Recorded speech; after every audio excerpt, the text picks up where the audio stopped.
On le connaît solaire et hilarant. Ahmed Silla a montré une autre facette, rare, lors de sa rencontre pour Amuse-Bouche, sur YouTube. Le comédien et humoriste s'est exprimé sur sa jeunesse, ce qu'il a pu vivre de très violent et a rebondi sur la polémique Blanche Gardin, ne cachant pas ses larmes. Ahmed Silla faisait partie des rares personnalités à prendre la parole à visage découvert dans l'affaire Blanche Gardin contre Amazon. Il s'était manifesté après le scandale provoqué par la prise de parole de l'actrice et humoriste, choquée par le salaire proposé pour participer à l'émission LOL acquérie par la plateforme Prime Video, du groupe Amazon. Désinguant au passage l'entreprise de Jeff Bezos, elle avait mis la lumière sur les montants des cachets, faisant ainsi s'interroger sur l'avis de celles et ceux qui ont accepté de participer au show. Le comédien populaire a de nouveau réagi à cette controverse, mais dans un cadre particulier, celui d'une interview confession au cours de laquelle il a laissé parler ses émotions. Depuis ses débuts, Ahmed Silla, nantais d'origine et très discret, n'avait jamais voulu s'exprimer sur son enfance. Dans Amuse-Bouche, rendez-vous sur YouTube mené Roman Fraissinet, Hakim Djemili, Redouane Bougueraba, Ahmed Sparrow ou encore Jimo, le héros de l'Ascension relate un souvenir bouleversant de sa jeunesse, souhaitant partager pour la première fois des bribes de son vécu d'avant. Siesti ainsi qu'il raconte qu'un de ses meilleurs amis s'est fait tuer par des gens avec lesquels ils ont grandi. Un témoignage qui fait monter les larmes aux yeux d'Ahmed Silla.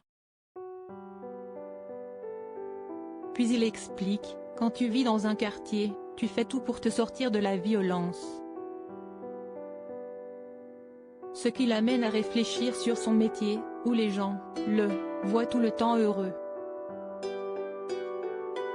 Il reprend ses esprits et veut réagir dans un premier temps sur ses proches qui se sont éloignés de lui depuis qu'il est connu, des gens avec qui j'ai grandi, qui m'ont jugé. Les personnes qui me connaissaient le plus, ils m'ont tourné le dos pour de l'oseille. Les gens ne savent pas la moitié de ce que je peux faire avec de l'argent. De quoi rebondir sur la polémique Blanche Gardin, on ne m'a même pas proposé 200 000, mais la vie de ma mère, on me propose demain 200 000 je le fais. Je suis qui moi, dans cette époque, pour refuser quelqu'un qui te paie 200 000 euros? Si ça peut te permettre d'aider les gens. Je suis qui pour refuser 200 000 euros, sous prétexte que Jeff Bezos ne paie pas sa TVA.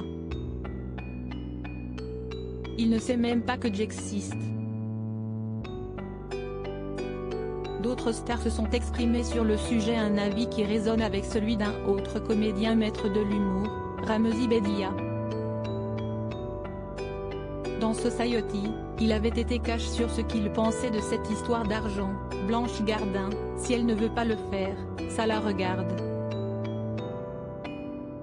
Moi, personnellement, quand mes amis carleurs ou chauffeurs de bus ont su qu'il y avait ce salaire pour une journée de boulot, ils m'ont dit, si tu ne le fais pas, on t'ouvre la gorge. Tu sais combien on gagne, nous? Tu sais comment on se fait chier pour gagner 200 € par mois?